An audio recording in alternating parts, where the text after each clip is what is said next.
la hemoglobina glicosilada, ¿no? De 5.8 a 15%, y la sensibilidad de la insulina de 11.5 a 59.1. Eso está comprobadísimo, pues, ¿no? O sea, lo que pasa es que cuando uno hace ejercicio, los receptores, ¿no?, para la insulina de la célula aumentan en cantidad. Y no solamente aumentan en cantidad, sino aumenta la sensibilidad de esos receptores a la insulina, ¿no? Y si ocurre eso, entonces definitivamente la célula capta, ¿no?, capta la insulina, ¿no?, al aumentar esos receptores en número y en sensibilidad.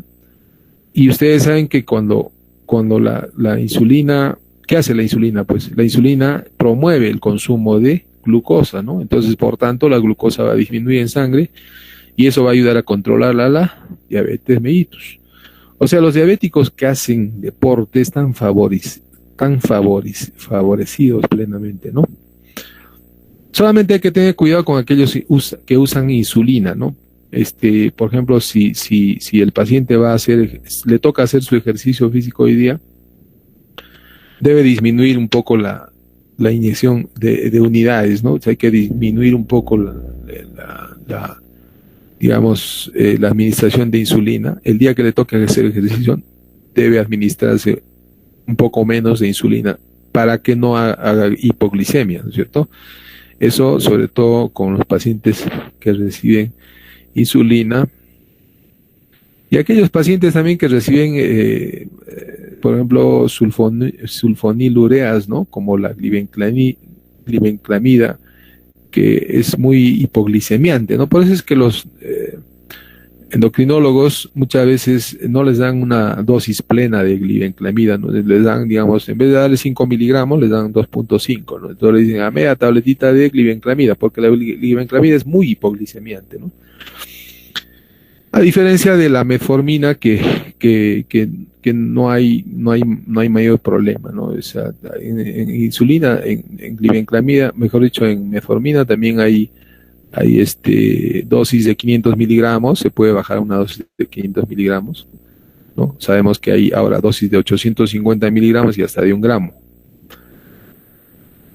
En el tema de obesidad, ¿no? En el tema de obesidad, la actividad física, el ejercicio físico y la forma física cardiorrespiratoria se relaciona con menor desarrollo de obesidad, menor ganancia de peso con el paso de los años, disminución del peso, o sea, de la grasa total abdominal y visceral y subcutánea. Ustedes saben que la grasa visceral es la más perjudicial, ¿no? Esa grasa que está rodeando a los órganos abdominales. Cuando una persona tiene incrementada esa grasa en el abdomen, tiene mucho riesgo de sufrir infarto. Muchas personas dicen se necesita 150 minutos por semana para mantener o perder peso. Y algunas necesitan hasta 300 minutos, ¿no? O sea, 5 horas a la semana. A ver, fíjense, digamos ya, que sea la mitad, 2 horas y media por semana. ¿Cuántas horas tiene una semana? 24 por 7, ¿no es cierto? 24 por 7. Entonces estamos hablando casi 150 horas, ¿no?, que tiene la semana, ¿no? Si ustedes multiplican por 7, no más, ¿no? A ver, multipliquen. 168 horas, doctor. 168 horas tiene la semana.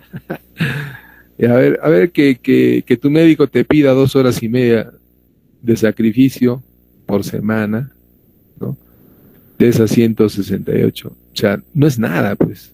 No es absolutamente nada. O sea, por eso que aquel paciente que me dice que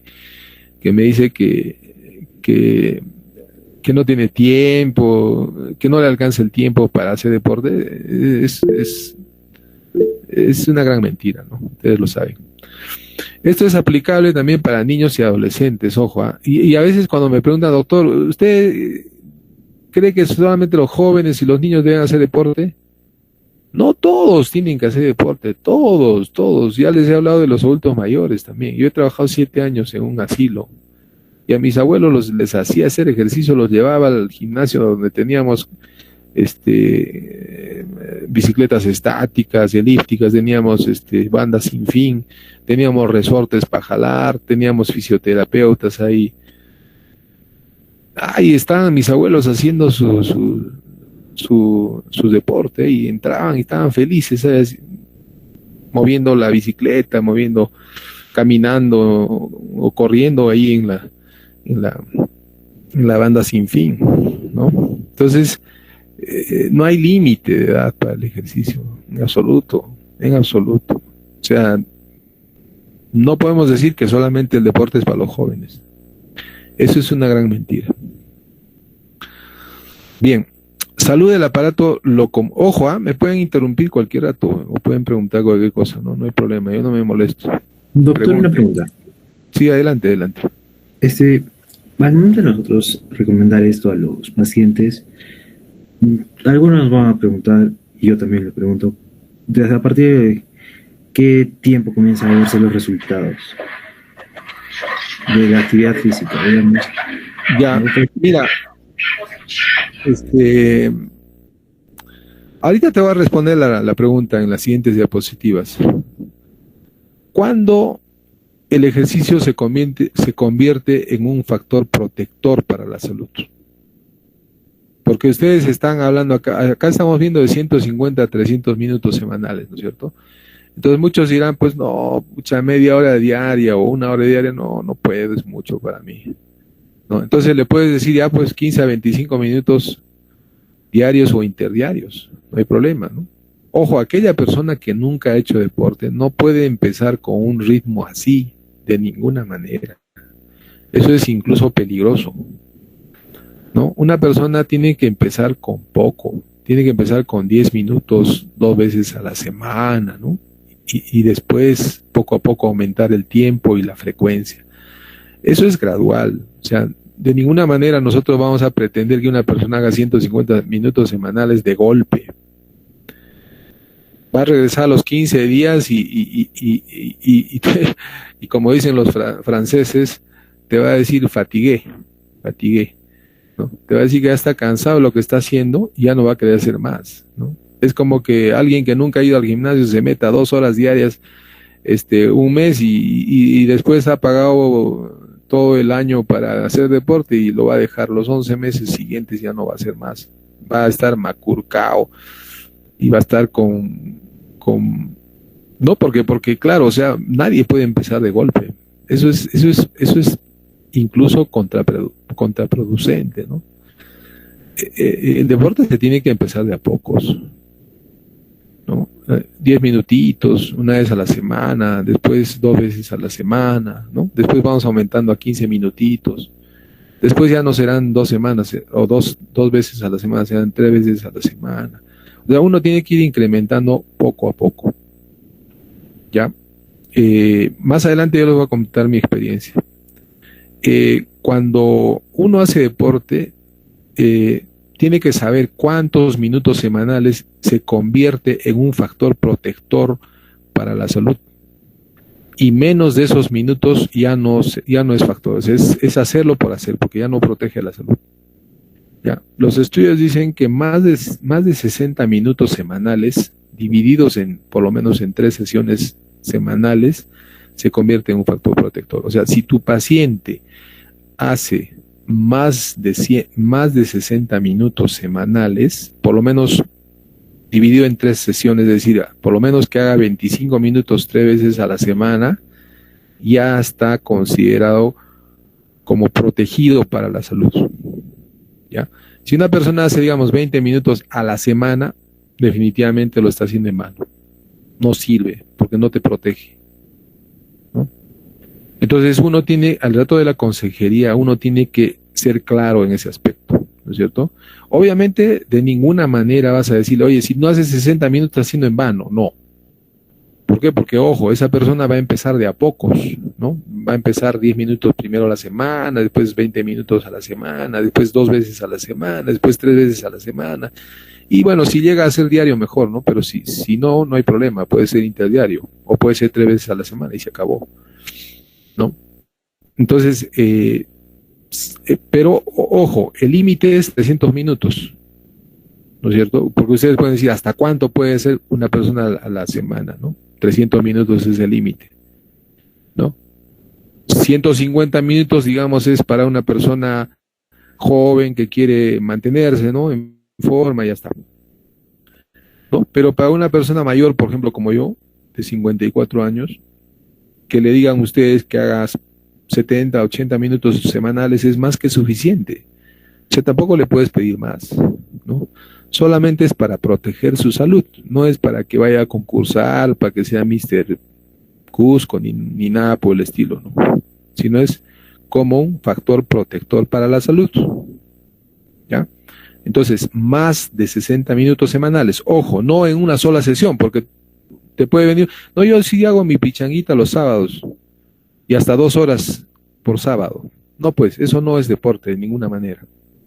Tiene que ser por lo menos 3 o 4 veces a la semana. No puede ser una vez a la semana. No puede. O alguien te puede decir, no, esos 150 minutos yo lo hago en una mañana, un sábado. Tampoco. Tiene que ser 3 o 4 veces a la semana, por lo menos, ¿no? Y si es diario, mejor, ¿no? Ahora, si no se puede diario, puede ser interdiario, ¿no? Puede ser interdiario o 3 veces a la semana. Por lo menos 70, 80 minutos. A partir de 70 minutos para arriba ya se considera como factor protector para la salud, ¿no? El límite es 300 minutos, ya les he dicho. Ahora, puede haber que hayan personas que practican 4 horas diarias, 2 horas diarias, ¿no? ¿No? O como Michael Phelps, ¿no? Que está más o menos 8 horas por día en el agua, ¿no? Pero ojo, ese tipo de deporte, ¿no? Eso es ya deporte de competencia, ¿no? Y cuando es deporte de competencia, obviamente tiene que tener su médico, tiene que tener su nutricionista, etcétera, etcétera, etcétera. Porque la cantidad de calorías que tiene que consumir esa persona, ¿no es cierto? Obviamente va a ser mucho más, ¿no?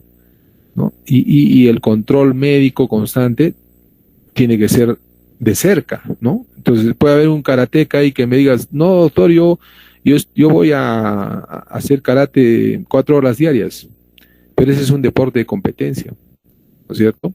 Entonces ese deportista debe tener su médico físico, ¿no? Y también debe tener su nutricionista, ¿no es cierto? Para calcular cuántas calorías quema por día y cuántas calorías debe consumir de comida diaria, ¿no? O sea, acá no estamos hablando de deporte de competencia.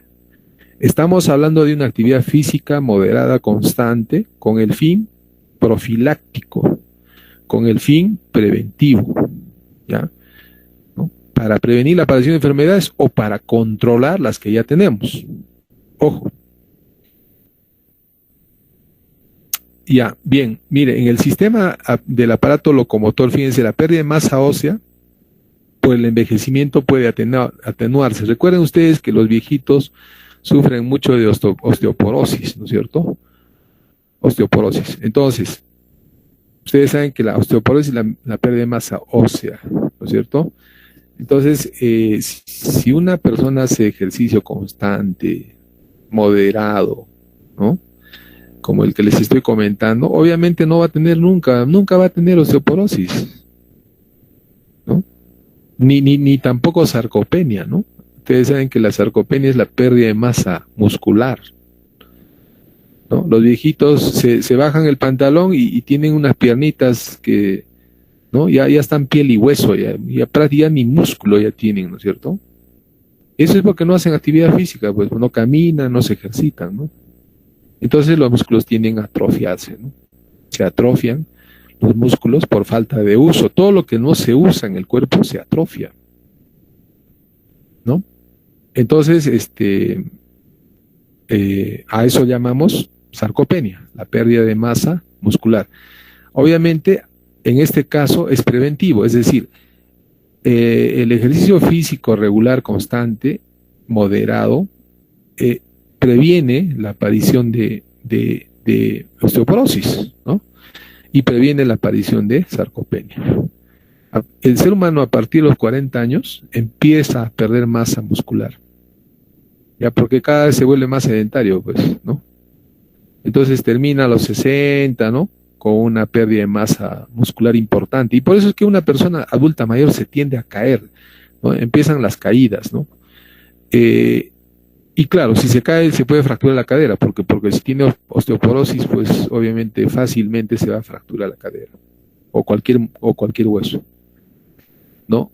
Y no va a tener estabilidad para caminar ni para estar parado, porque sus músculos, como están atrofiados, ¿qué nos sostiene de pie a nosotros? ¿No son los músculos? Y si nuestros músculos están atrofiados, obviamente nos podemos caer cualquier rato, ¿no? Podemos perder la fuerza adecuada como para mantenernos parados o deambulando y simplemente nos vamos a caer y vamos a terminar con una fractura probablemente, ¿no? Entonces, estos problemas de sarcopenia y osteoporosis se van a prevenir, ¿no? El que hace ejercicio no tiene por qué tener ni osteoporosis ni sarcopenia, olvídense. Si no, mírenlo a Arnold Schwarzenegger y al otro famoso, ¿cómo se llama? Rocky, los actores, ¿no? Que a pesar de sus 70 y tantos años que ya tienen ambos, no tienen para nada ni osteoporosis ni sarcopenia, ¿no? Más bien tienen una musculatura súper desarrollada porque siguen ejercitándose ellos, ¿no? Y la edad no les impide seguir ejercitándose. Entonces, la práctica de ejercicios aeróbicos, por ejemplo, que comparte tracción a los huesos, fuerza y resistencia muscular, obviamente atenúa la osteoporosis, o por lo menos la previene, ¿no? ¿No? Acá habla de 90 minutos semanales, ¿no? Más o menos, ¿no? 90 minutos semanales para una persona promedio, pienso que es más que adecuado. O sea, tampoco vamos a exigir, no, tienes que hacer 150 minutos a 300 minutos. No, pues, si la persona no puede hacerlo, que no lo haga, pero lo que sí no puede hacer es una actividad física menor a 60 minutos. ¿Por qué? Porque semanales estoy hablando, ¿no? ¿Por qué? Porque ahí sí no se va a ver beneficiado por el ejercicio. Para que el beneficio sea eficiente, ¿no? Tiene que ser más de 60 minutos semanales dividido por lo menos en tres sesiones. La probabilidad de padecer una fractura de cadera, lo que les decía, ¿no? Se reduce entre las personas mayores que realizan entre 120 a 300 minutos, ¿no? ¿No es cierto? Ahí habla, por ejemplo, de 120 a 300 minutos. Un esqueleto fuerte en niños y adolescentes, ¿no? Depende de si realiza una actividad física intensa que provoque, ¿no? Carga sobre los huesos al menos 3 días a la semana, al menos 3 días a la semana. ¿No? Aquí mira, llegamos a los pacientes con artritis y artrosis, ¿no? Deben hacer fuerza y resistencia muscular y flexibilidad, ejercicios aeróbicos, permitiendo disminuir el dolor y mejorar la capacidad funcional y la calidad de vida. Ya les había hablado al principio, ¿no? Por ejemplo, que para los artrósicos, cuando les pregunte, ¿y qué ejercicio voy a hacer, doctor? Natación. Obviamente los otros ejercicios también sirven, ¿no? Pero el más adecuado para los artrósicos es la natación, ¿no? Acá lo que les hablaba al principio, ¿no? O lo que les hablaba hace poquito, ¿no? Caídas y dependencia en ancianos, ¿no? Fíjense, los ancianos, yo trabajé 7 años en el asilo, prácticamente me he convertido en un geriatra. Algunos son independientes y algunos son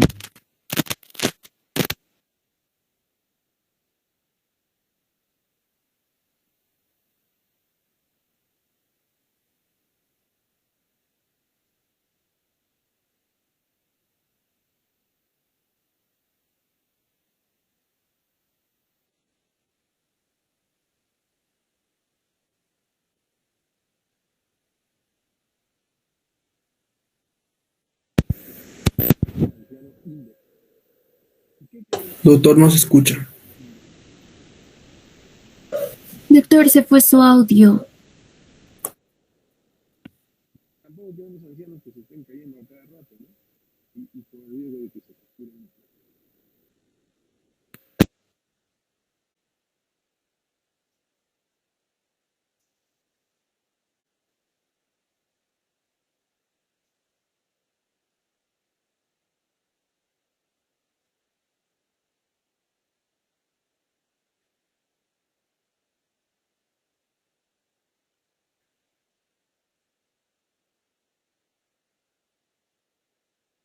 No se escucha, doctor. No sé hasta dónde está hablando del tema de caídas y dependencia, ¿no es cierto? Sí, doctor. Ya, Hasta lo que dijo de la geriatría. ya, bueno, como les dije, yo prácticamente me he convertido en geriatra, pues imagínense 7 años trabajando con ancianos. Entonces, ah, un anciano que hace ejercicio obviamente nunca se va a caer porque va a tener los músculos fortalecidos, no se va a caer. Les doy mi cabeza, no se va a caer. Y lo hemos hecho en el asilo. Los ancianos que iban a hacer sus ejercicios a nuestro gimnasio que teníamos ahí, no se caían. Y los que no iban, se caían, pues, definitivamente. Eso es lógico, ¿no? Es lógico, ¿no? Y el tema de dependencias, ¿no? O sea, definitivamente los que hacían ejercicio no eran independientes totalmente, ¿no? Y los que no hacían ejercicio, pues, necesitaban de alguien que les ayude a comer, a despertarse, a cambiarse, a vestirse, a levantarse, a acostarse, a bañarse, etcétera, ¿no? Entonces, fíjense qué dice acá. Reduce el riesgo de caídas entre los ancianos y retrasa su dependencia de otros, ¿no? Fíjense qué interesante, ¿no?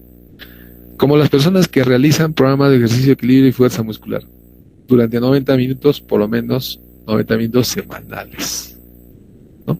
Bueno, en algunos ancianos también se recomienda el tai chi, ¿no? Por ejemplo, en el Seguro Social practican pues el tai chi, ¿no? Es una clase de aeróbicos, una clase de movimientos que hacen en grupo, ¿no? Hay una persona que dirige y el resto repite los movimientos, ¿no? El tai chi, por ejemplo, mira, acá dice que reduce las caídas, ¿no? El riesgo de caídas. ¿Qué más? En el tema del cáncer, fíjense, el riesgo de personas activas de desarrollo de cáncer de colon, ¿ya?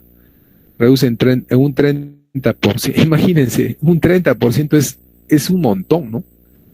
Reduce el 30% de sufrir de cáncer de colon, haciendo ejercicio físico. No, acá está relacionado con las personas inactivas. Ojo, Ahora, en mujeres activas el cáncer de mama, reduce entre el 20 al 40% el cáncer de mama. Y esto ya no son ya supuestos, esto ya es hecho en base a estudios. O sea, acá ya no hay ya que probablemente, no, esto ya está comprobadísimo, ¿no? Incluso ahora las personas sedentarias ya no se las llama sedentarias, ya no se las llama, o sea, el sedentarismo ya es un término obsoleto, ahora se llama inactividad física, así se llama. Y el MINSA ha declarado, ¿no? A la inactividad física, ojo, el MINSA ha declarado a la inactividad física como un problema de salud, como un problema de salud, ¿ya? Así que si de acá, de los 45 alumnos que están escuchándome, espero que estén los 45, no estoy viendo mi pantalla, solo estoy viendo la diapositiva.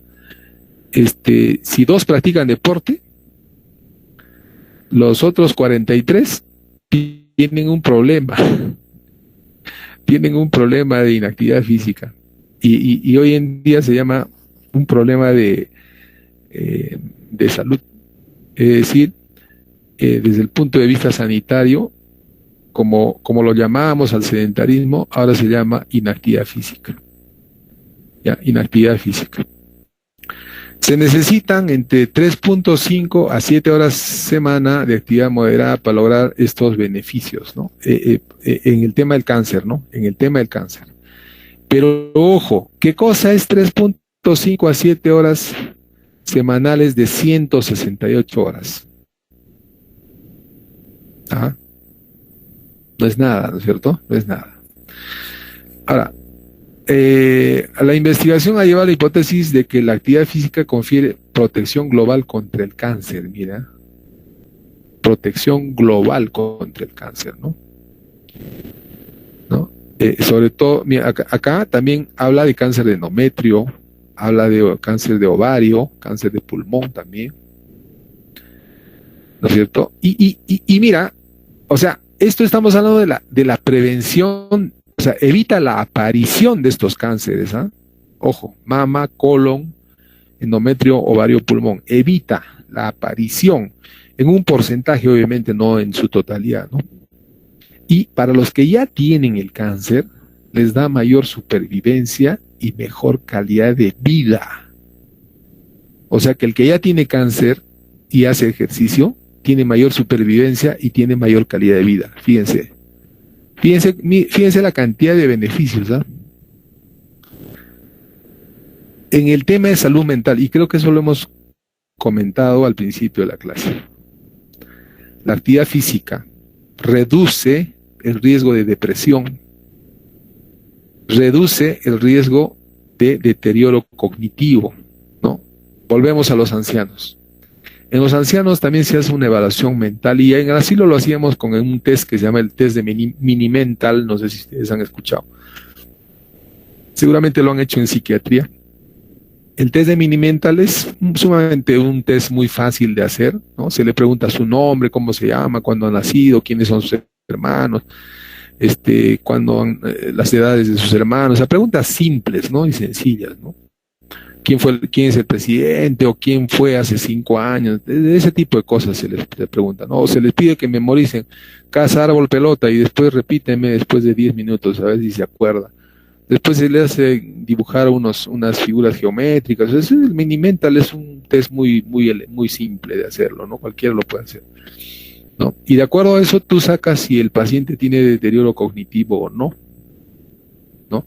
Porque esa es la evaluación mental que se le hace a un anciano, ¿no? Entonces, mira, haciendo actividad física reduce el deterioro cognitivo. Ojo, el que tiene deterioro cognitivo es aquel que tiene Alzheimer, ¿no? Alzheimer, ¿no? Ese es un nombre medio difícil de hablar, ¿no?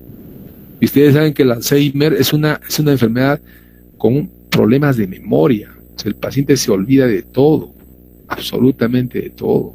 Yo me acuerdo que en el asilo lo paraban pegando a un anciano porque siempre al día siguiente aparecía con un moretón en la cara o en el cuerpo porque en la noche tenía el problema de la próstata y en la noche se levantaba, iba al baño y salía del baño y se olvidaba dónde era su cama.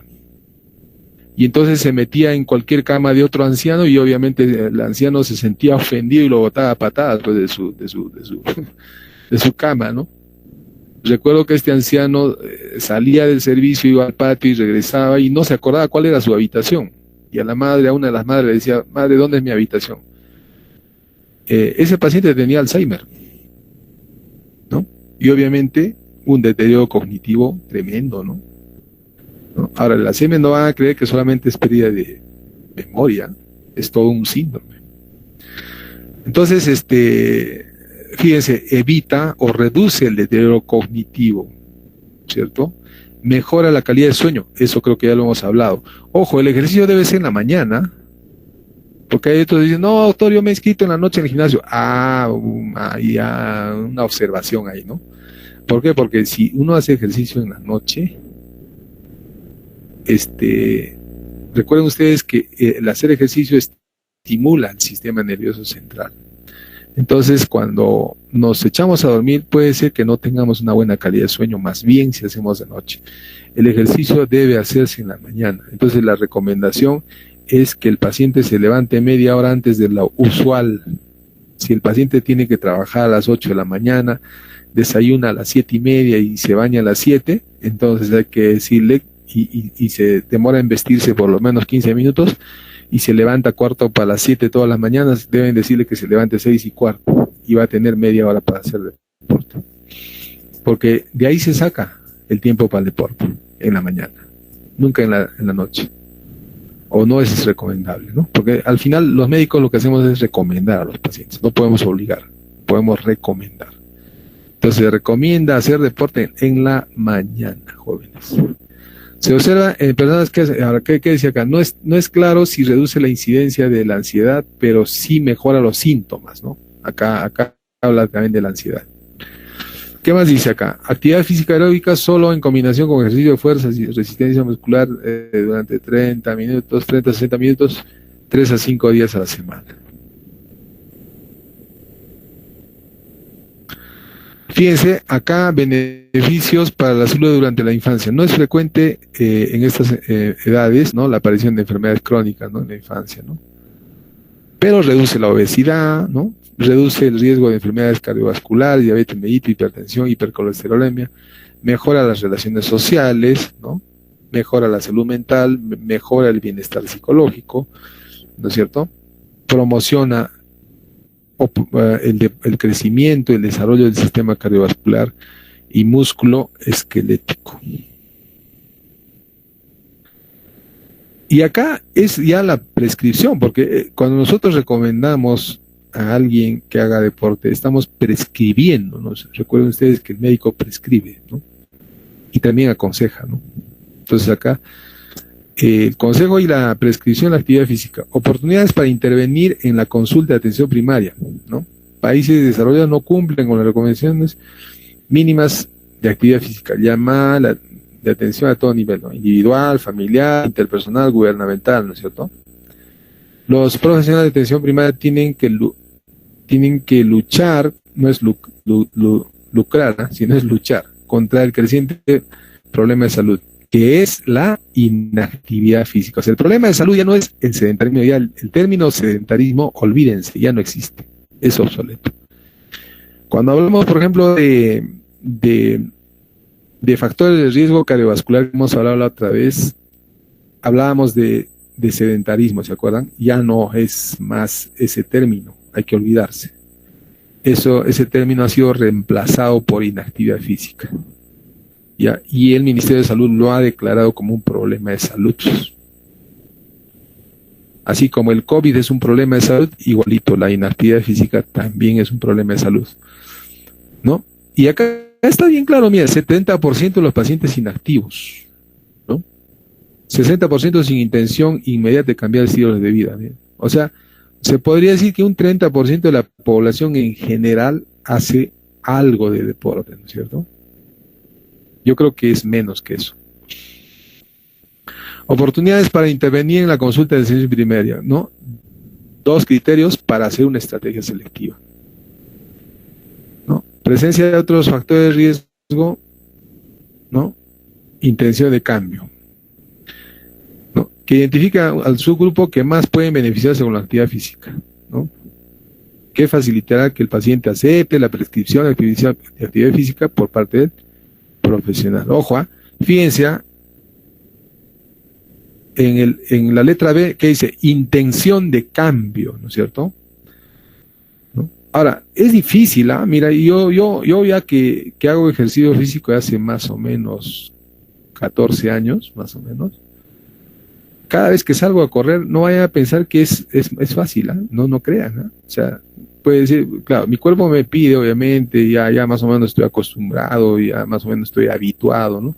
Por ese lado me facilita, pero a veces tengo que sacar fuerzas de donde no tengo para salir, o sea, no vayan a creer que, no, ya el doctor ya está 14 años, ya está, para él es fácil, no. Incluso a veces cuando estoy corriendo, a veces se me hace complicado cumplir con la rutina, ¿no? Porque a veces quiero parar a la mitad y decir, ya no puedo más y me voy a la ducha. No. Y solamente con la fuerza de voluntad que tengo en la cabeza de que tengo que completar mi rutina, lo completo, pues, ¿no? Entonces, a los pacientes inactivos, ¿no? Y que les da el consejo del aumento de nivel de actividad, se les oferta una cita adicional. Esto ya estamos hablando de la intervención, ¿no? Esto permite que se autoseleccione, ¿no es cierto?, para los interesados, ¿no es cierto? Este es todo un proceso, pues, ¿no? Con esos posiblemente consigamos un 30% de la población diana sedentaria, ¿no? Y acá están las 5 A's, ¿no?, para el tema, ¿no? Ya en la intervención, ¿no? Averiguar, aconsejar, acordar, ayudar, asegurar, ¿no? Esta estrategia de desarrollo para el abordaje del tabaquismo, por ejemplo, ¿no es cierto?, para la deshabituación tabáquica, ¿no? Que lo creó el Instituto Nacional de Cáncer de Estados Unidos. Son pues los 5 pasos, ¿no? De las 4 A's, ¿no? ¿A qué cosa es averiguar, ¿no? ¿Qué cosa es aconsejar, acordar, ¿no? Ayudar, asegurar? ¿No es cierto? Este mismo método que se usaba para la deshabituación tabáquica también se puede utilizar para que nuestros pacientes que no hacen deporte puedan hacerlo, ¿no? Entonces, en el tema de averiguar, ¿no? Identificar a inactivos, ¿no? Hacer la pregunta, ¿no? Si hace ejercicio o no. Y ahí viene el consejo, ¿no? El consejo, después el acuerdo, ¿no es cierto? El acuerdo. Y después viene la ayuda y después tenemos que hacer el seguimiento, que es el aseguramiento, ¿no es cierto? ¿No? Y bueno, el paciente se tiene que hacer como un PAP, que es el plan de actividad física, ¿no? Y acá hay que hacer un refuerzo, apoyo, ¿no es cierto? Hay que identificar las barreras, ¿no es cierto? Hay que hacer negociaciones, ¿no es cierto? Con ayuda de una guía práctica, ¿no es cierto? El tema de la prescripción, ¿no? ¿Qué tipo de actividad, la intensidad, la duración, la frecuencia, ¿no? La progresión, ojo, esto es importante, la progresión en 3 meses, o sea, lo que les decía al principio, no se puede recomendar una actividad física intensa de golpe o desde el saque, eso es incluso peligroso para la salud. Ya tiene que ser de a poquitos, ¿no? Si a mí me preguntan cómo he empezado, ya pues, la primera vez que salí a correr, creo que corrí 150 metros y regresé cansado a mi casa, ¿no? Y mi esposa se mató de risa.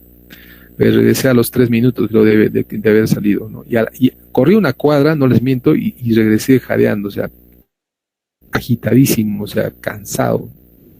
Y es que no estaba acostumbrado a mi cuerpo a hacer deporte, pues obviamente, ¿no? Y después empecé poco a poco a aumentar la frecuencia y la intensidad, lo que me ayudó a mí, por ejemplo, y eso quería decirles para comentarles un poco mi experiencia, es que yo me bajé un aplicativo en el celular, ¿no? Y hay un montón de aplicativos, ¿no? Runkeeper es el más famoso, está el Runtastic, también hay en Adidas y así hay un montonal de aplicaciones para hacer deporte, ¿no? Te mide la velocidad, te mide, no, sobre todo para los que quieren correr, ¿no? Porque, por ejemplo, mi rutina es correr, pero bueno, depende, ¿no? Quién hace natación o básquet o fútbol, etcétera, etcétera. ¿No es cierto? Eso, digamos que es distinto, ¿no? Entonces, en estos aplicativos, si es que alguno lo conoce, te mide pues la velocidad, el tiempo, el número de calorías perdido, ¿no? Incluso te da ánimos, ¿no? Por ejemplo, el aplicativo que tengo ahí del celular de Samsung, que es o sea, vino ya con el aplicativo, ya vino con el celular, ya no tuve que bajar uno. Digamos, tú te planificas una rutina de 4 kilómetros y como ejemplo, ¿no? Por ejemplo, yo hago mis 4 kilómetros interdiario, te dice, ¿no? Ya, digamos, estás a la mitad y dice, ya está en la mitad, ánimos. Y cuando estás en el último kilómetro o en los últimos 500 metros, te dice, ¿no? Ya falta poco, sigue adelante, o sea, hasta te habla, ¿no? El celular te habla mientras estás corriendo. Entonces esos aplicativos son interesantes porque al principio yo no podía medir el tiempo, no podía medir nada, pues ni la distancia, y no podía hacer, digamos, un ejercicio, digamos, medible, ¿no? No podía saber cuánto era necesario, tenía que investigar un poco, ¿no? En ese aspecto. Identificar a aquellos pacientes que no cumplen las recomendaciones mínimas, ¿no? Esto ya lo hemos visto al principio, ¿no? El segundo paso, que es aconsejar, ¿no? Aquí está, ¿no? Esto lo van a tener ustedes, ¿no? Otras acciones, ¿no? Cómo identificar y aconsejar a las personas inactivas, ¿no? Fíjense, es todo un proceso, ¿no? Es toda una ciencia hacer esto, ¿no? Porque claro, o sea, uno puede decir, no, haz deporte y ya está. No, pues, o sea, de ninguna manera vas a llegar al paciente, ¿no? El paciente va a decir, sí, mami, el doctor me ha dicho que haga deporte, ya me inscribí al gimnasio, ya pues un mes y después me canso y ya nunca más y ahí sí mi deporte. No sabe esa persona que tiene que hacerlo de por vida, ¿no? No, claro, porque ahora los gimnasios tú pagas, ¿no? Tú pagas por un año. Si quieres, pagas por un año, pero como al mes te cansas, lo dejas, pues, ¿no? O a los 2 meses te cansas y lo dejas. No, porque es difícil mantenerse en el tiempo, ¿no? O sea, el ejercicio se tiene que hacer de por vida. O sea, no vayan a pensar, no, el doctor ha dicho en clase que tenemos que hacer deporte, ya, pucha, un gimnasio, salgo a correr, ya, pucha, estoy ya bacán. Pasa un mes, ya te cansaste, tengo exámenes y ya te olvidaste. Eso no es, pues, eso es más que un chiste nada más. Entonces el ejercicio, jóvenes, señoritas, se hace de por vida, ¿no? ¿Ya? Fíjense todo el proceso que uno puede hacer, ¿no? Esto lo van a tener ustedes en el aula virtual, no hay problema, lo van a tener, ¿no? Fíjense las etapas que uno tiene que hacer, ¿no? Para poder convencer a una persona, ¿no? Lo que tiene que hacer una persona, o sea, un médico es identificar a los interesados, ¿no? Porque obviamente puede haber personas que te digan, pues no, doctor, disculpe, eso no es para mí. Entonces, si no tiene motivación y no está interesado, pues de ninguna manera puedes trabajar con esa persona, ¿no? Porque esa persona tiene que decidir hacer deporte. O sea, no es que tú se lo vas a hacer para él, no. Esa persona tiene que decidir hacer deporte por él mismo y tiene que motivarse, ¿no? Entonces, hay que trabajar solamente con los interesados, ¿no? Entonces, fíjense la cantidad de preguntas que uno puede hacer, ¿no? Haces ejercicio normalmente cuántos días a la semana, cuántos minutos, con qué intensidad, ¿no? Etcétera, etcétera, ¿no? Esto lo van a tener ustedes, no hay problema, ¿no? Y aquí están los pasos que estábamos hablando, ¿no? Las 5 A's, ¿no? Acá ya está todo el proceso de acordar, ¿no es cierto? Qué cosas se tienen que hacer, ¿no es cierto? ¿No? Y es todo. No sé si hay preguntas. A ver, voy a abrir la pantalla para verlos a ustedes porque no los he visto. Preguntas, jóvenes. Ahora sí. Buenas noches. Disculpe, doctor, una pregunta. Según su experiencia, hay algunas cardiopatías que tienen limitaciones en el ejercicio. Y estas cardiopatías, ¿cuáles serían las más riesgosas, doctor, para hacer ejercicio? Pero por supuesto, o sea, cuando tú estás frente a un cardiópata y tú quieres recomendar ejercicio físico, primero tiene que hacer una evaluación cardiológica.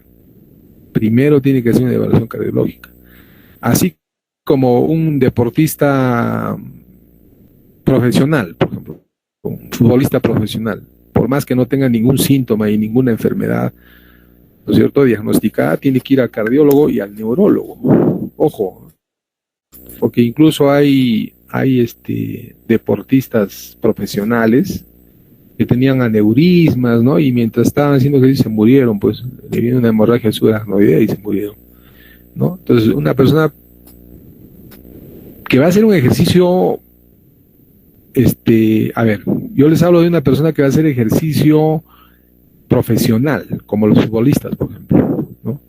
O que va a hacer una actividad física intensa, porque va a hacer una actividad física de competencia, definitivamente tiene que tener su médico, o por lo menos hacerse una evaluación previa, cardiológica y neurológica, por lo menos, ¿no? Ahora, si tú eres médico general o eres gastroenterólogo o cualquier profesión que tengas y quieres recomendar a tu paciente cardiópata, ojo, tú tienes un paciente con un problema cardiológico, puede tener una cardiopatía dilatada o puede tener una restrictiva o ha tenido antecedente de un infarto, etcétera, etcétera. Lo primero que tienes es mandarlo al cardiólogo, ¿no? Y que el cardiólogo te dé las recomendaciones y el visto bueno para recomendar tú el ejercicio que ese paciente tiene que hacer, ¿no? Hay algunos cardiópatas que sí pueden hacer, incluso les ayuda, ¿no es cierto? Pero hay otros que no, ¿no? Puede ser que el cardiólogo diga, no, pues reposo, reposo, reposo, reposo, y tú le estás mandando ejercicio, ¿no es cierto? Entonces, eso puede sonar contraproducente, ¿no es cierto? Entonces, en casos especiales, por ejemplo, yo tenía algunos cardiópatas, ojo, en los ancianos que yo manejaba, no tenía muchos cardiópatas, felizmente, pero algunos que sí eran cardiópatas, teníamos un convenio con la clínica Pardo, y ahí, bueno, ahí está pues el dueño mismo que es cardiólogo y hijo también, les hacían una evaluación previa, ¿no? Incluso venían con su aparato, les hacían su electrocardiograma, les hacían su perfil de lípidos, etcétera, etcétera, etcétera, y al final, ellos nos decían, ¿no? Oye, hace y no hace, ¿no? O sea, tampoco podemos meternos en algo que no sabemos, ¿no? O sea, mejor es pedir una opinión especializada y se acabó. En cambio, si una persona no tiene problemas cardíacos, ¿no es cierto? Un ejercicio aeróbico para nada es perjudicial, ¿no es cierto? No estoy recomendando ejercicio anaeróbico, ojo, el ejercicio anaeróbico es el ejercicio con pesas, ¿no? Sí, en toda la diapositiva ustedes han visto ejercicio aeróbico. El que levanta pesas es ejercicio anaeróbico, ¿no es cierto? Entonces, el ejercicio aeróbico para nada es contraproducente, pero siempre, o sea, lo recomendable es que se empiece de a pocos. O sea, como les digo yo, no, o sea, nadie, ni siquiera ustedes, pueden empezar bruscamente un ejercicio intenso, porque se van a cansar y después lo van a dejar, y ese no es el objetivo. Es como cuando un obeso quiere bajar de peso y deja de comer y baja 20 kilos de golpe, ¿no? Y al mes siguiente esos 20 kilos lo recupera inmediatamente. Es el efecto de reflejo, se llama, ¿no? Por eso no se recomienda bajar bruscamente de peso, ¿no? La pérdida de peso tiene que ser también de a pocos, ¿no? Medio kilo por semana, 2 kilos por mes. Si una persona, por ejemplo, quiere bajar 10 kilos, necesita más o menos entre 5 a 6 meses, ¿no? Entonces, medio kilo por semana, 2 kilos al mes, ¿no es cierto? Hay que decirle que aumente la ingesta de agua, ¿no? Más fruta, más verdura, y también ejercicio físico y disminuir las harinas, sobre todo, ¿no? Que es lo que hace subir el peso. Por ejemplo, en la sierra estamos acostumbrados a consumir muchas harinas, ¿no? El pan, la papa, el arroz, el fideo. No usamos esos alimentos, ¿no? Abusamos de esos alimentos, ¿no? Hay que tomar en cuenta que en el tema de sobrepeso, la persona que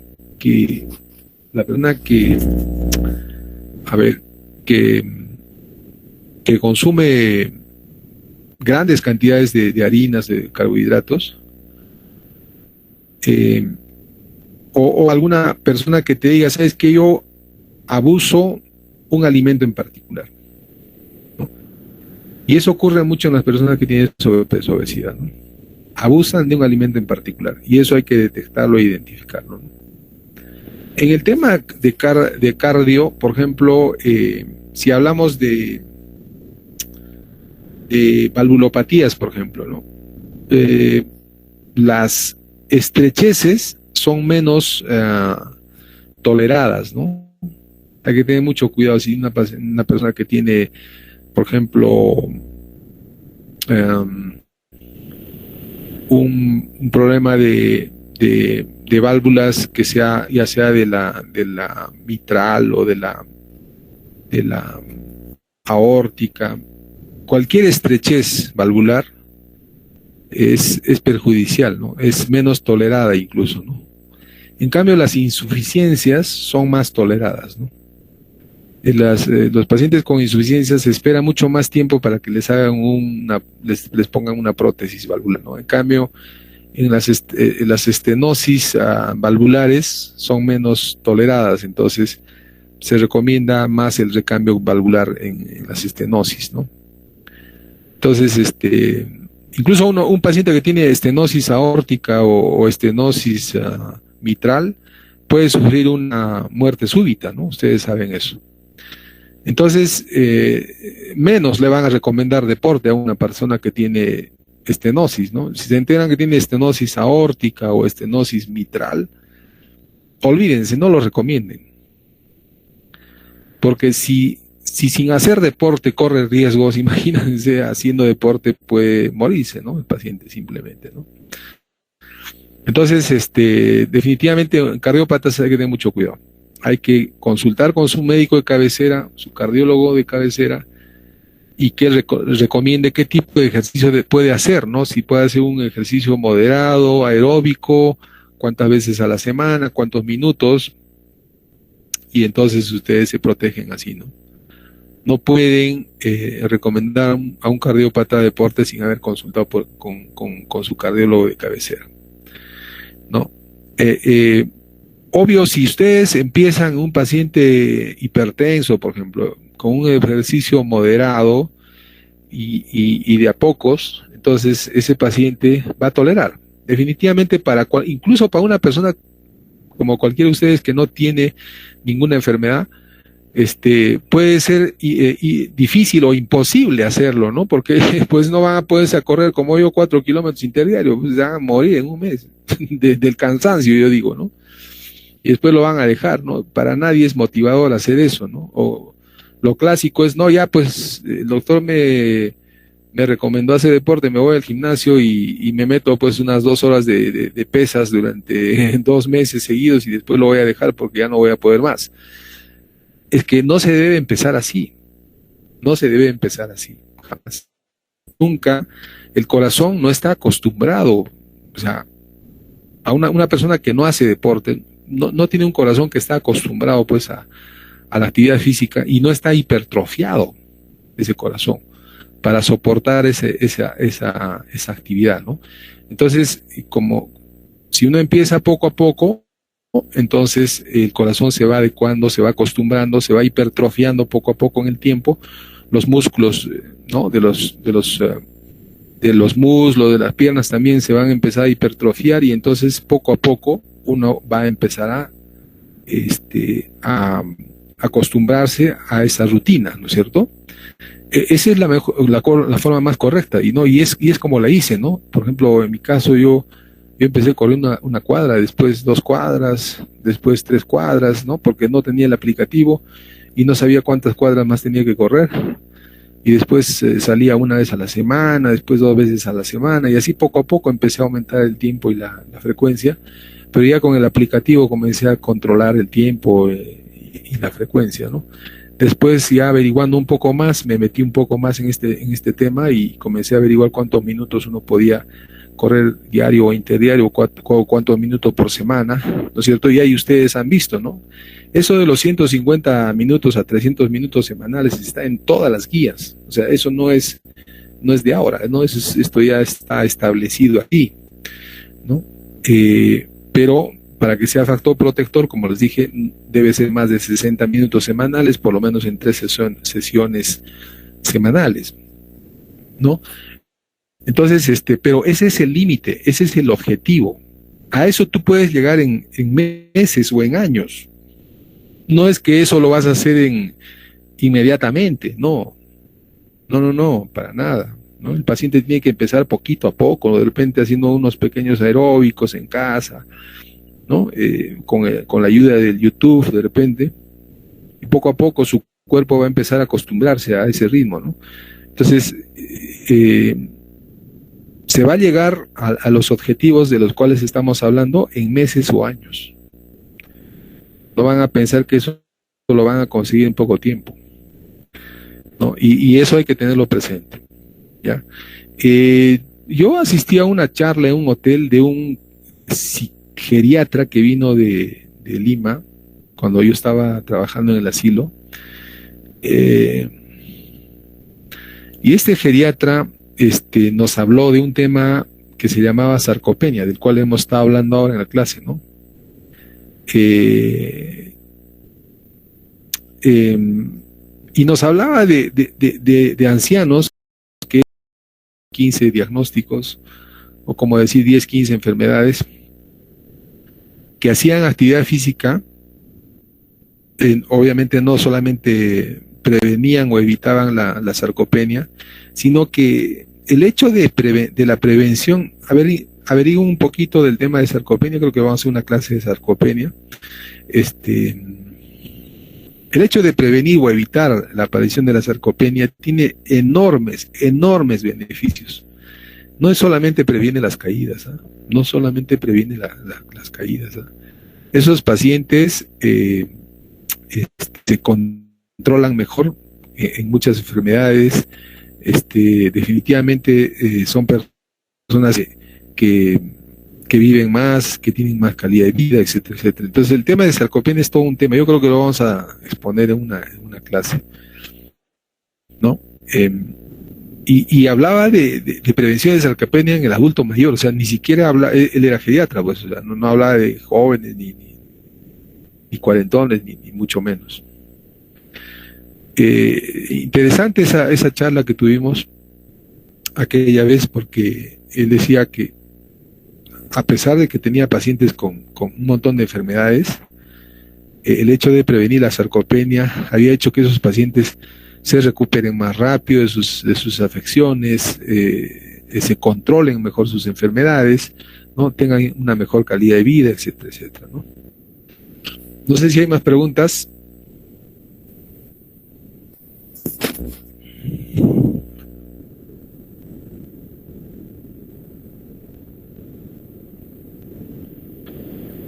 Amor, Doctor, sí, adelante, Rubila, ¿no? sí, doctor. Buenas noches. Buenas noches. Doctor, y respecto, por ejemplo, con los pacientes que tienen enfermedades obstructivas pulmonares, que sean adultos mayores, ¿qué ejercicios, por ejemplo, podría recomendarles? O que tengan una afección pulmonar, ¿no? Tal vez no tan crónica. Claro, hay también como enfermedades cardíacas, también hay enfermedades pulmonares, ¿no? Como el EPIT, que es la fibrosis pulmonar, el EPOC, ¿no? Y otras, ¿no? Crónicas, como el asma, por ejemplo, ¿no? Estos pacientes, algunos tienen insuficiencia respiratoria crónica, ¿no? Porque reciben oxígeno. Por ejemplo, los que tienen EPIT, EPOC, a veces reciben oxígeno durante toda la noche. Al día siguiente, al mediodía más o menos, reciben otra dosis de oxígeno, ¿no? Y están permanentemente recibiendo oxígeno. Estos pacientes, cuando reciben su medicación y están controlados, pueden hacer algún ejercicio moderado, ¿eh? Yo tenía pacientes con EPOC, EPIT, que hacían sus ejercicios. Obviamente estaban con sus inhaladores, ¿no? Algunos muy pocos, pero algunos sí tenían oxígeno, sí recibían oxígeno, ¿no es cierto? Pero así como un diabético, ¿no? Un diabético que está controlado y no se va a complicar, obviamente, no va a ser como una persona sana. Un diabético que tiene la glucosa normal no tiene por qué complicarse, ¿no? Ni agudas ni crónicas, ni complicaciones agudas ni crónicas, ¿no? Y si es un EPIT y un EPOC que está recibiendo su oxígeno, está recibiendo sus inhaladores, a veces incluso es hasta favorable, porque le mejora su capacidad pulmonar. ¿Recuerdan ustedes de los pacientes que salían de los hospitales con insuficiencia respiratoria por el COVID, ¿no es cierto? Hacían fisioterapia pulmonar, y dentro de esa fisioterapia pulmonar también estaba recomendado un poco de aeróbico, un poco de ejercicio físico, ¿no? Y de hecho, muchos pacientes se han recuperado mucho más rápido porque han empezado a hacer actividad física aeróbica, ¿no? Entonces, si es un paciente controlado y tú le recomiendas una actividad física moderada, aeróbica, no hay ninguna contraindicación, ¿no? Hay muchos pacientes, si son muy delicados, que están ya postrados o que están sentados, olvídate, pues en ellos solamente se puede hacer una fisioterapia pasiva, es decir, el fisioterapeuta lo que le hace es movimientos pasivos, ¿no? Ahí no hay movimientos activos, porque a veces hay una paraplegia o hay una hemiplegia. En esos casos, las actividades físicas son pasivas, es decir, viene el fisioterapeuta y le mueve los músculos, le masajea, ¿no? Entonces, para ellos hay casos especiales, definitivamente, ¿no? Y claro, también puedes consultar con un neumólogo y decirle, oye, ¿sabes que tu paciente quiero que haga ejercicio? ¿Puede hacer sí o no? ¿Está controlado sí o no? También puedes hacer la consulta, la interconsulta. Recuerden ustedes que ahora el manejo médico ya no es unipersonal, ¿no? Como se estilaba antes, ¿no? O sea, antes decían, no, uno solo lo hace, uno lo resuelve y uno lo hace todo. No, ahora no. Ahora todo se hace interconsulta. Todo el trabajo es ahora multidisciplinario, ¿no? Como le decía la otra vez, el médico familiar refiere al cardiólogo, después regresa al médico familiar otra vez ese paciente. De ida y vuelta, ¿no? Y puede hacer las consultas que sean necesarias, ¿no? Previas al ejercicio, puedes hacerlo, o puedes preguntar o consultarlo. O sea, no hay ningún problema. Ahora hay WhatsApp, hay teléfono, hay todo tipo de comunicación. Tenemos la comunicación, al menos en este nuevo mundo, o sea, en esta nueva realidad, ha cambiado totalmente, ¿no? Tú puedes consultar con un pediatra, digamos, mientras estás atendiendo a un niño, ¿no? Puedes sacarle la foto de una lesión de la piel y puedes mandárselo a un dermatólogo que lo conoces y el dermatólogo te va a dar una opinión sobre el manejo. Entonces, no todo lo podemos saber, ¿ah? Ojo, ¿ah? O sea, no vayan a pensar ustedes, salen médicos y ya lo saben todo. No. Créanme que yo he aprendido muchas cosas más después de médico. Entonces, incluso los especialistas dicen que ni ellos lo pueden saber todo. Hasta entre especialistas se consultan, ¿no? Un nefrólogo consulta a otro nefrólogo sobre un caso en especial, y eso es normal. O sea, no vayan a decir, no, que yo lo puedo todo, y si no me da vergüenza consultarlo o no debería hacerlo. No, más bien estás en toda tu obligación de hacerlo. No solamente vas a aprender sobre ese caso, sino que más adelante de repente tú misma lo vas a poder manejar. O sea, el hecho de que uno haga una interconsulta a un especialista no debe desvalorizarlo al médico, más bien debe fortalecerlo. ¿Por qué? Porque con eso uno va a aprender más sobre el caso y de repente más adelante va a poder manejarlo. Entonces, eso lo tienen que tener ustedes bien presente. ¿Alguna otra pregunta? Sí, Ángel, adelante. Buenas noches, doctor. Siempre es necesario complementar este ejercicio. En personas adultas mayores siempre es necesario complementar el ejercicio con terapia física y rehabilitación. No siempre. O sea, la actividad física de rehabilitación está indicado para ciertas personas, ¿no? O sea, no todos tienen esa indicación, ¿no? Por ejemplo, los que tienen esa indicación son pacientes que tienen lumbalgia o fibromialgia o por ejemplo, que tienen artrosis en caderas, en rodillas, ¿no es cierto?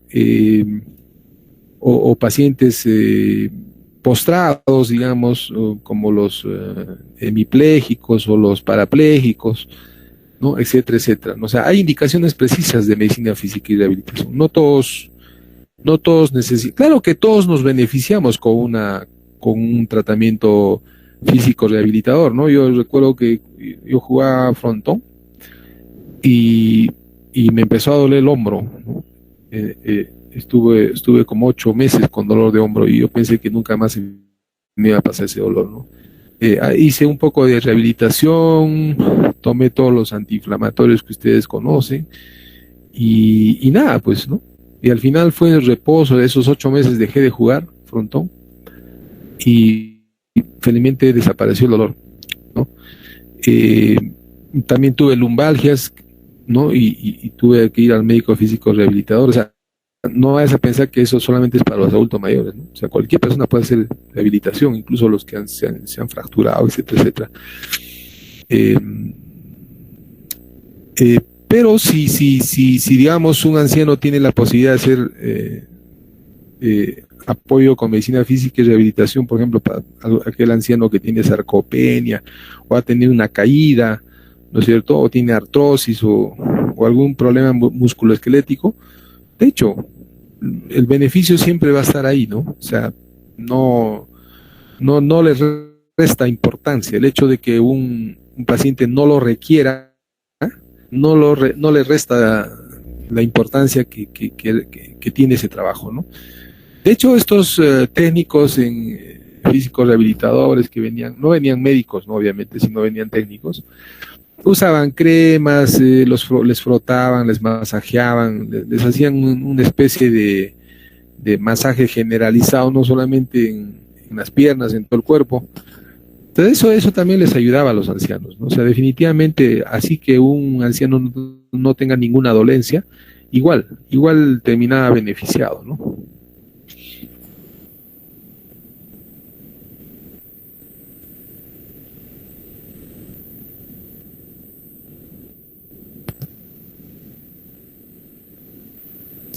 Pregunten, jóvenes, pregunten. Son 42 asistentes y solo 3 han preguntado.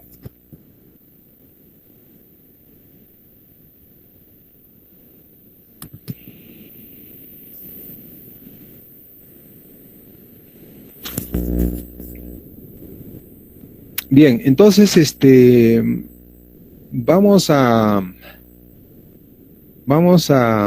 tratar de recuperar estas clases, bueno, en concordancia con ustedes, por supuesto, ¿no? Ustedes me avisan y seguimos recuperando.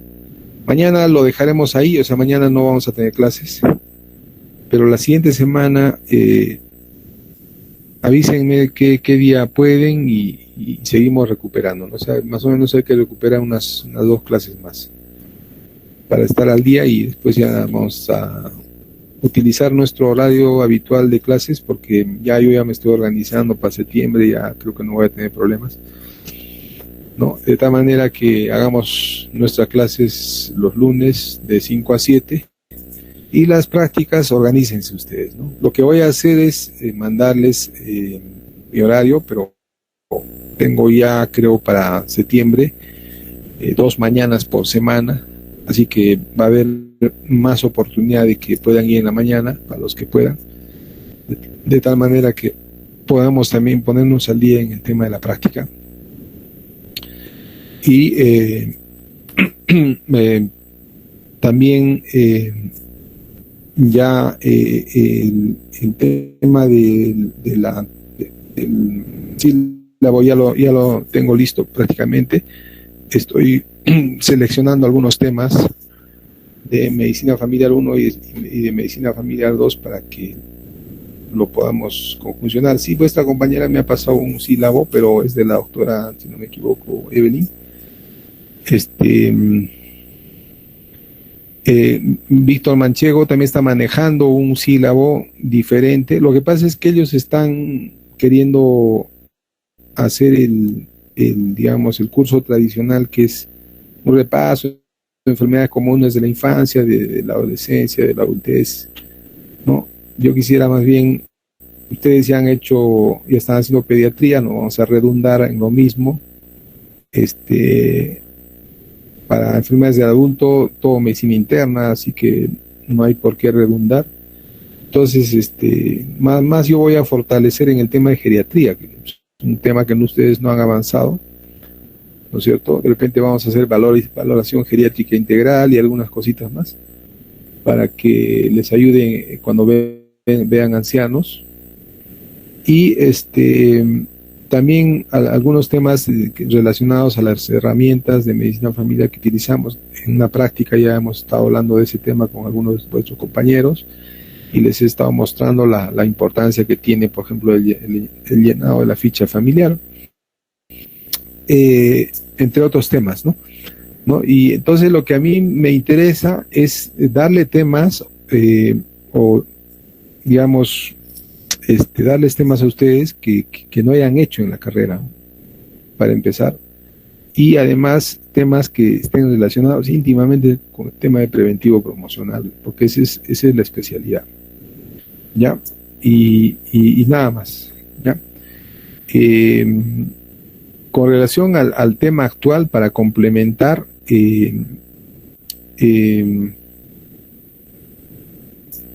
vuelvo a decirles, ¿no? Así como en las enfermedades, el seguimiento es fundamental. Por ejemplo, si ustedes han aconsejado a alguien para que haga ejercicio físico, le hace el seguimiento, definitivamente.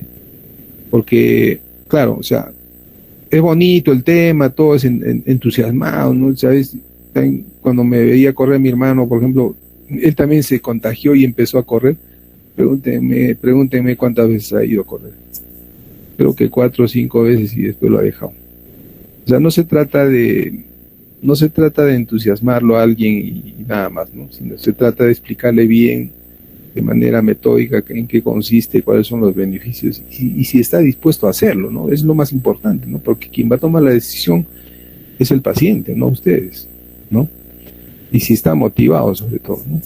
Entonces, ya después la tarea es el seguimiento, ¿no? Como decía en las 4 A's, el aseguramiento de que uno haya podido convencer a alguien que lo haga, ¿no? Y claro, hay personas que sí, son consecuentes, diabéticos que no han sido controlados con medicamentos y solamente con cambios de estilo de vida, también los hay, créanme que también los hay, ¿no? Tengo yo varios pacientes y testimonios que puedo contarles para que vean que solamente cambiando los estilos de vida puede uno mejorar la calidad de vida y sobre todo controlar enfermedades, ¿no? Por ejemplo, diabéticos que han debutado, ¿no es cierto? Y estén haciendo actividad física y actualmente están controladísimos gracias a su actividad física, que además eran obesos y ahora están bajando de peso. Eso también se ve. Y claro, si el paciente está dispuesto y tiene la motivación para hacerlo, ustedes lo que tienen que hacer es reforzar esa idea nada más, ¿no es cierto? Y sobre todo hacer el seguimiento, ¿no? Y nos vemos en un mes, ¿no? Y en un mes viene y dice, oye, ¿cómo te va? ¿Qué tal? ¿Sigues o ya lo dejaste, no? O sea, hacer el seguimiento es fundamental. Así como en una enfermedad, les he dicho que es básico y fundamental hacer un seguimiento, niño con neumonía, que le hacen un tratamiento ambulatorio, su control a las 48 horas, a los 5 y a los 7 días, sus 7 controles hasta que ha dejado la enfermedad y esté fuera de peligro, y ustedes le han hecho el seguimiento, pues han hecho su trabajo. Pero si ustedes lo abandonan a ese paciente y se olvidan de él y no saben qué ha sido de él, si sigue vivo o se ha muerto, pues entonces no sé si ese es un trabajo, ¿no? Entonces el seguimiento es fundamental.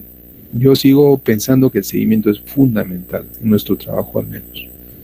¿Ya? Entonces, eso era una recomendación para complementar el tema. Y nos vemos la siguiente semana.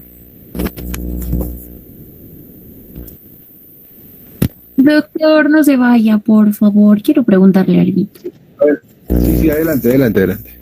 Doctor, yo soy delegada de las rotaciones de gineco y de pediatría en el seguro y justo hablaba con la señorita Kelly sobre las prácticas, porque no podemos ir, ¿no?, hasta que haya el convenio. Entonces ella me comentó que podía conversarlo con usted y creo que, bueno, la mayoría de mis compañeros también lleva con usted. Entonces quería saber más o menos cuándo tendríamos el convenio para poder decirles a nuestros docentes. Ya, mira,